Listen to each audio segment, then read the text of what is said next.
क्या आपने कभी गौर किया है, एक घोड़े का बच्चा फॉल पैदा होते ही अपने पैरों पर खड़ा हो जाता है और कुछ ही मिनटों में दौड़ने लगता है, लेकिन इंसानी बच्चे को सिर्फ अपनी गर्दन संभालने में ही 3 महीने लग जाते हैं और चलने में तो पूरा 1 साल। ऐसा क्यों? क्या हम कमजोर हैं? नहीं, वैज्ञानिकों का मानना है कि इंसानी बच्चा असल में अधूरा प्रीमेच्योर पैदा होता है। अगर हम बाकी जानवरों के विकास डेवलपमेंट के हिसाब से देखें तो हमें मां के पेट में कम से कम 18 से 21 महीने रहना चाहिए था, तब जाकर हम भी पैदा होते ही चल फिर पाते। तो फिर कुदरत ने हमें 9 महीने में ही बाहर क्यों निकाल दिया? क्या कोई इमरजेंसी थी? जी हां, एक बहुत बड़ी इमरजेंसी थी, और वो इमरजेंसी है हमारा बड़ा दिमाग, बिग ब्रेन। चलिए इस रहस्य को डीप में समझते हैं। लाखों साल पहले जब हमारे पूर्वज एंसेस्टर्स 4 पैरों से 2 पैरों पर खड़े हुए तो उनकी कमर की हड्डी पेल्विस का आकार बदल गया। 2 पैरों पर चलने के लिए पेल्विस का छोटा होना जरूरी था। इससे मां का बर्थ कैनाल भी संकरा नैरो हो गया। दूसरी तरफ हम इंसान स्मार्ट होते गए और हमारा दिमाग बड़ा होता गया। अब यहां एक समस्या आ गई।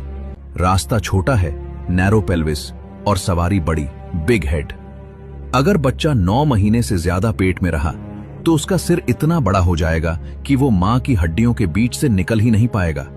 ये मां और बच्चे दोनों के लिए जानलेवा हो सकता है। इसलिए कुदरत ने एक जुगाड़ निकाला। बच्चे को तब बाहर निकाल लो जब उसका सिर बर्थ कैनाल से गुजरने लायक हो, यानी 9 महीने बाद। बाकी का विकास डेवलपमेंट पेट के बाहर होगा। इसीलिए इंसानी बच्चे का सिर जन्म के समय थोड़ा लचीला, सॉफ्ट होता है ताकि वो आसानी से बाहर आ सके।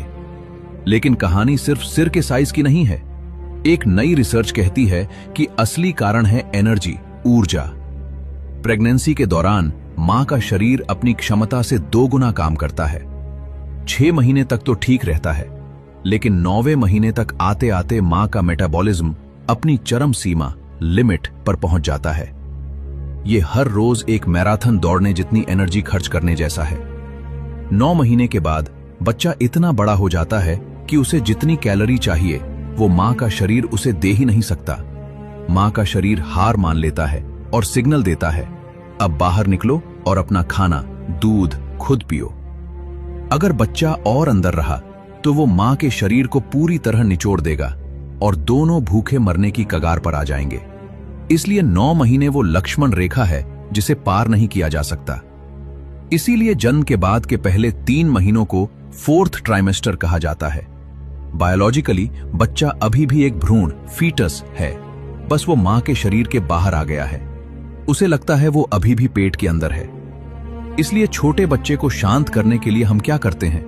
उसे कसकर लपेटते हैं, स्वेडलिंग, ताकि उसे यूट्रस की जकड़न महसूस हो। उसे हिलाते हैं, रॉकिंग, क्योंकि पेट में वो हमेशा हिलता रहता था। और श की आवाज निकालते हैं, व्हाइट नॉइज, जो मां के खून के बहने की आवाज जैसी होती है। हमने चलने फिरने की ताकत खो दी ताकि हमें बड़ा दिमाग मिल सके। हाथी का बच्चा 22 महीने पेट में रहता है क्योंकि उसे सिर्फ शरीर बढ़ाना है। इंसान का बच्चा दिमाग बढ़ाने के लिए जल्दी पैदा होता है, और यही दिमाग हमें बाकी जानवरों से अलग और सुपीरियर बनाता है। तो अगली बार जब आप किसी बेबस नवजात बच्चे को देखें तो याद रखें, वो कमजोर नहीं बल्कि अधूरा है। उसे दुनिया जीतने के लिए अभी और वक्त चाहिए।